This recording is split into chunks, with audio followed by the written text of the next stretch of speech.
सब तो पहले तमाम दोस्तों को अस्सलाम वालेकुम।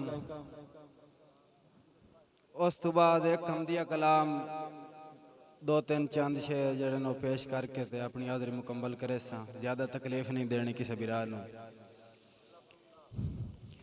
रब्बा यार तेरे दा उम्मती हां जदे कान कायनात बनाईया। रब्बा यार तेरे दा उम्मती हां जदे कान कायनात बनाईया। जो मंगदा हां मैनू ढे वैंदा है ना अज ताईं थोड़ दिवाईया।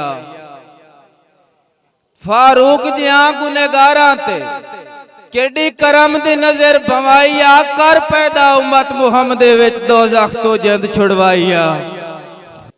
बचपन दी गल सजना दे असी हासे चौड़ करीब। बचपन सारे दा गुजरे हो यार। बचपन दी गल सजना दे असी हासे चौड़ करीब।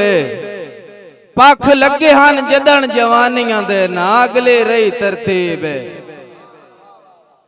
पख लगे हन जदन जवानियां दे ना अगली रही तरतीब। ओनू हौली हौली वक्त उतां लै गए असी रह गए माज गरीब। ओनू हौली हौली वक्त उतां लै गए असी रह गए माज गरीब। और किदाई असी होर किदाई वाह वाह फारूक नसीब। दूसरा शेर है जी। गुरबत दे ऐब तू सजना दे दिल इंज दे सजन तराए गए। गुरबत दे ऐब तू सजना दे दिल इंज दे सजन तराए गए। खोले खले होए मेरिया आसां दे छत पवन तू पहले ढाए गए।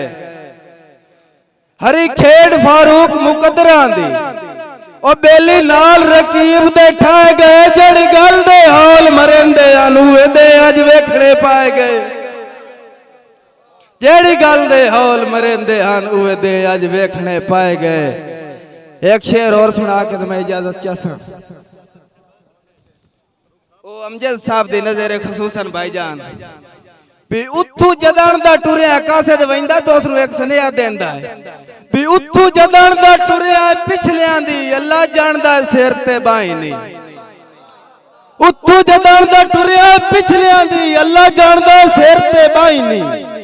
दुष्कारियां दी मुड्ढ गेण विकाई नहीं। उतू होके ठड्डियां हाई नहीं ते हो पिछला मुल्क जलील गया है। ओ क्यों कपिया संगत दी लाई नहीं। पिछा हटण दी कर नहीं ते पिछले भी हुण आऊ फारूक दा